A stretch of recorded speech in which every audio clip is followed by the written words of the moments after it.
नमस्कार। प्रादेशिक समाचार के साथ मैं पूनम करकेट्टा। पहले मुख्य समाचार। रेलवे ने 12 मई से चल रही राजधानी समेत 30 विशेष रेलगाड़ियों के लिए अग्रिम आरक्षण की अवधि बढ़ाकर 120 दिन कर दी है। मुख्यमंत्री हेमंत सोरेन ने कहा है कि देश के विभिन्न भागों से प्रवासी कामगारों को सुरक्षित घर वापस लाया जाएगा। केंद्र सरकार ने कोरोना संक्रमण के दौरान एक भारत श्रेष्ठ भारत कार्यक्रम को नवाचारी तरीके से आगे बढ़ाने का फैसला किया है। और कोरोना संक्रमण के कारण पिछले 2 महीने से रिम्स में बंद ओपीडी सेवा आज से फिर शुरू हो गई है। और अब समाचार विस्तार से। भारतीय रेल ने 12 मई से चल रही राजधानी श्रेणी की सभी 30 विशेष रेलगाड़ियों के लिए अग्रिम आरक्षण की अवधि मौजूदा 30 दिन से बढ़ाकर 120 दिन करने का निर्णय लिया है। यह फैसला उन सभी 200 स्पेशल मेल एक्सप्रेस रेलगाड़ियों पर भी लागू होगा जिनका परिचालन अगले महीने की 1 तारीख से शुरू होगा। रेल मंत्रालय ने कहा कि ये बदलाव 31 मई की सुबह 8 बजे से लागू होंगे। इसके अनुसार इन सभी 230 रेलगाड़ियों में पार्सल और सामान की बुकिंग की भी अनुमति दी जाएगी। मुख्यमंत्री हेमंत सोरेन ने कहा है कि सरकार अपने प्रवासी कामगारों को सुरक्षित घर वापस लाने के लिए प्रतिबद्ध है। श्री सोरेन ने कहा कि लॉकडाउन की वजह से लेह में फंसे 60 कामगार आज झारखंड लौट रहे हैं। उन्होंने इस काम में सहयोग के लिए लद्दाख प्रशासन, सीमा सड़क संगठन और निजी विमान कंपनियों की टीम को धन्यवाद दिया। केंद्र सरकार से अनुमति मिलने के बाद कामगारों को लेह से एयरलिफ्ट किया गया है। झारखंड के 448 कामगार अंडमान निकोबार द्वीप समूह में फंसे हैं। वहीं उत्तर पूर्वी राज्यों त्रिपुरा, मणिपुर, नागालैंड, मेघालय, सिक्किम और अरुणाचल प्रदेश में 893 प्रवासी फंसे हुए हैं। इन्हें वापस लाने का भी प्रयास राज्य सरकार कर रही है। गृह मंत्री अमित शाह ने कल राज्यों और केंद्र शासित प्रदेशों के मुख्यमंत्रियों के साथ कोविड-19 की स्थिति के बारे में बातचीत की। 31 मई को चौथे चरण की पूर्णबंदी खत्म होने के बाद इस महामारी से निपटने की भावी रणनीति के बारे में उन्होंने मुख्यमंत्रियों से सुझाव मांगे।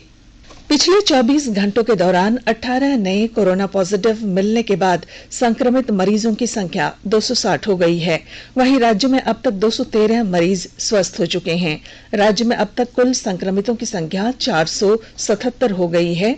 राज्य में एक तरफ जहां कोरोना संक्रमित मरीज ठीक हो रहे हैं, वहीं बाहर से आ रहे प्रवासी कामगारों के कारण संक्रमितों की संख्या बढ़ती जा रही है।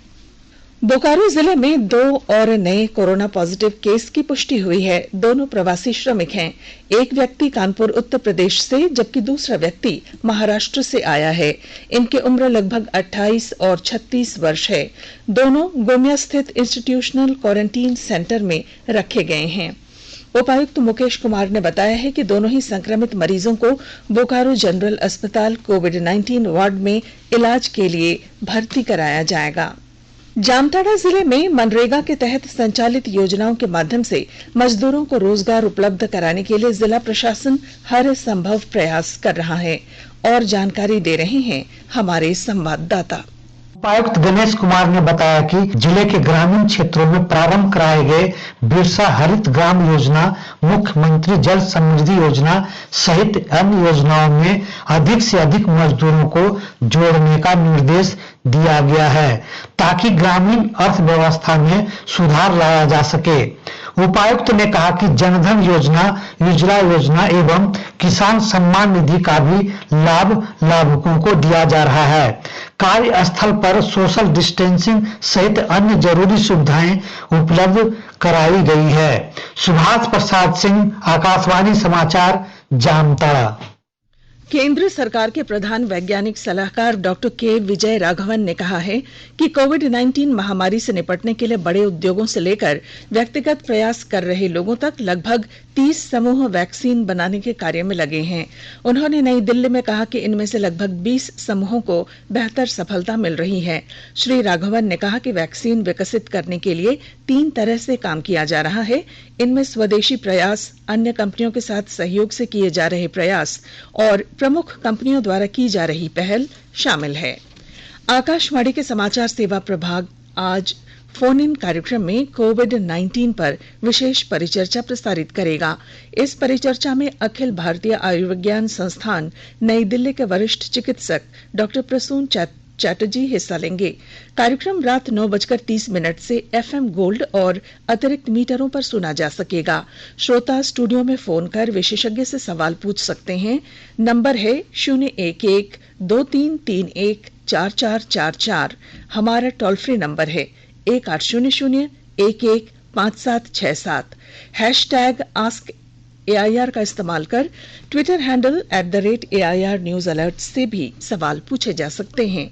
ये कार्यक्रम हमारी वेबसाइट newsonair.com और हमारे YouTube channel news on AIR official पर भी उपलब्ध रहेगा।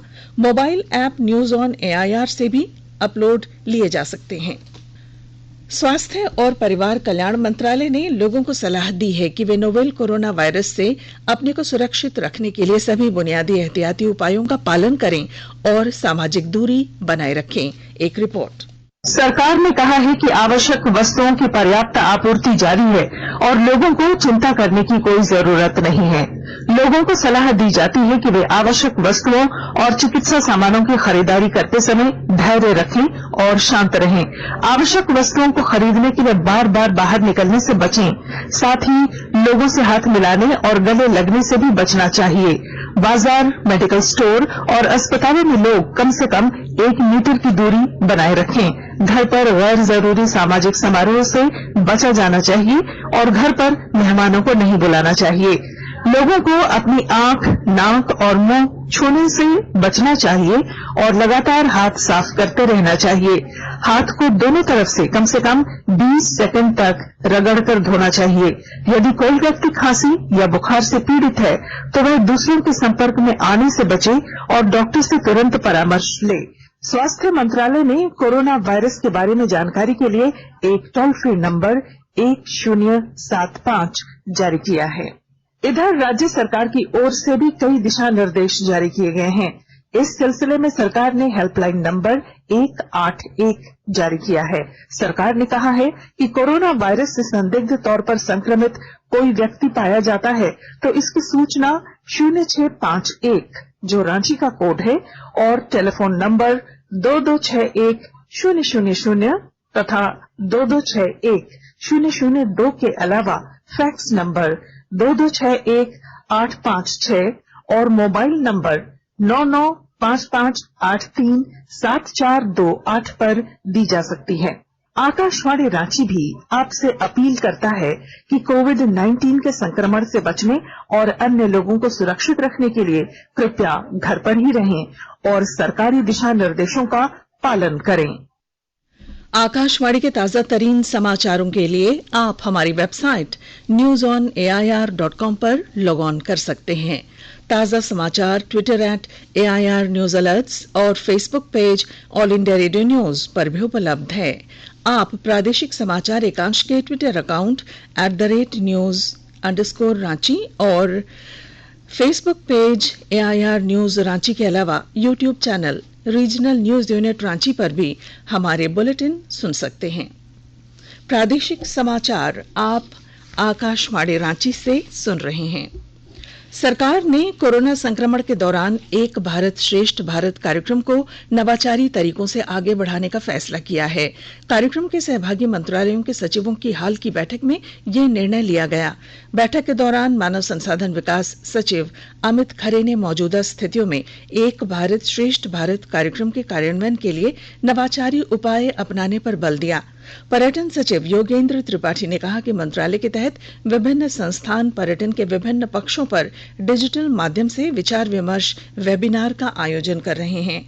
संस्कृति मंत्रालय में सचिव आनंद कुमार ने सुझाव दिया है कि विभिन्न मंत्रालयों के सभी वेबिनार एक भारत श्रेष्ठ भारत के साझा प्लेटफॉर्म के तहत लाए जाने चाहिए। युवा कार्य मंत्रालय की सचिव उषा शर्मा ने विभिन्न विभागों द्वारा तैयार डिजिटल सामग्री साझा करने का सुझाव दिया।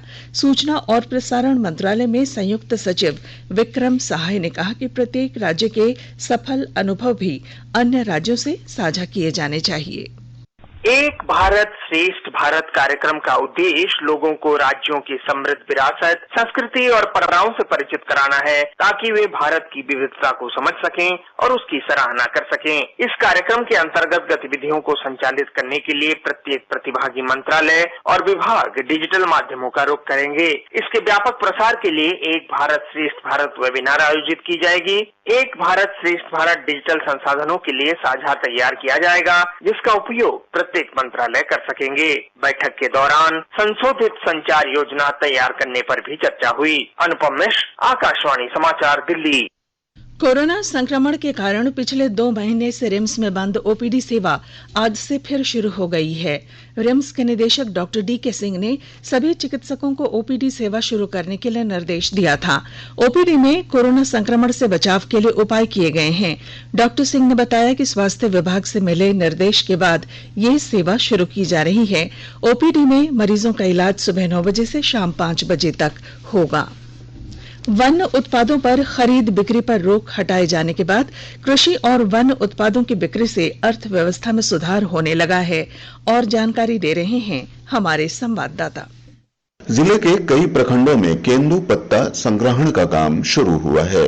करोड़ों रुपए के इस कारोबार में स्थानीय ग्रामीण जुड़ गए हैं और प्रतिदिन 3 से 400 रुपए की आय प्राप्त कर रहे हैं। बताया गया कि केंदू पत्तों के 100 बंडल देने पर इन्हें 120 रुपए मिलते हैं। जानकारी के अनुसार जिले में 15,000 से अधिक मजदूर इस काम में लगे हुए हैं। लॉकडाउन के दौरान आय का यह स्रोत खुल जाने से ग्रामीण खुश हैं।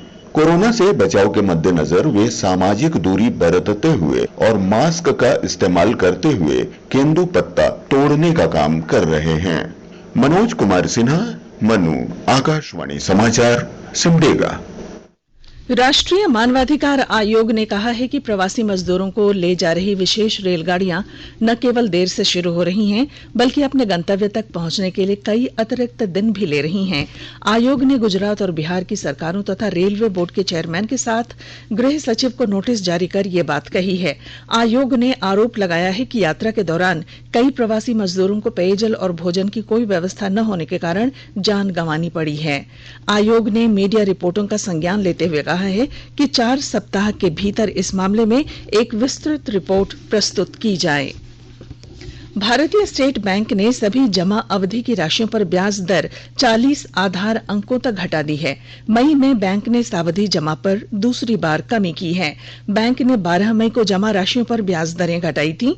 नई ब्याज दरें बुधवार से लागू हो गईं। ये दरें सभी नई जमा राशियों पर प्रभावी होंगी। गढ़वा जिले के प्रतापपुर गांव में मारपीट और गोली चालन के मामले में पुलिस ने 6 लोगों को गिरफ्तार किया है। ईद के दिन बालू को लेकर 2 पक्षों में हिंसक झड़प हुई थी। इस मारपीट में दोनों पक्षों के 12 लोग घायल हुए थे। पुलिस ने जिन लोगों को गिरफ्तार किया है उनके पास से 2 देसी पिस्तौल भी जब्त की गई। पुलिस अधीक्षक खोत्रे श्रीकांत सुरेश राव ने कल प्रेस वार्ता में बताया कि मारपीट के मामले में दोनों पक्षों से 24 लोगों सहित अज्ञात पर पुलिस ने प्राथमिकी दर्ज की थी। चतरा जिले के उपायुक्त ने डीआरडीए के प्रधान सहायक को नौकरी से बर्खास्त कर दिया है। जिला ग्रामीण विकास अभिकरण में फर्जीवाड़े कर की गई नियुक्ति मामले में उपायुक्त जितेंद्र कुमार सिंह ने ये कार्रवाई की। अवैध नियुक्ति के करीब 29 वर्ष बाद सहायक के विरुद्ध ये कार्रवाई हुई है। हॉकी 10वीं जूनियर राष्ट्रीय महिला हॉकी चैंपियनशिप का आयोजन सिमडेगा में किया जाएगा। हॉकी इंडिया की कल नई दिल्ली में हुई बैठक में यह प्रस्ताव पारित किया गया। चैंपियनशिप दिसंबर महीने में शुरू होगी और इसका फाइनल मरांग गोम के जयपाल सिंह की जयंती पर 3 जनवरी 2021 को खेला जाएगा।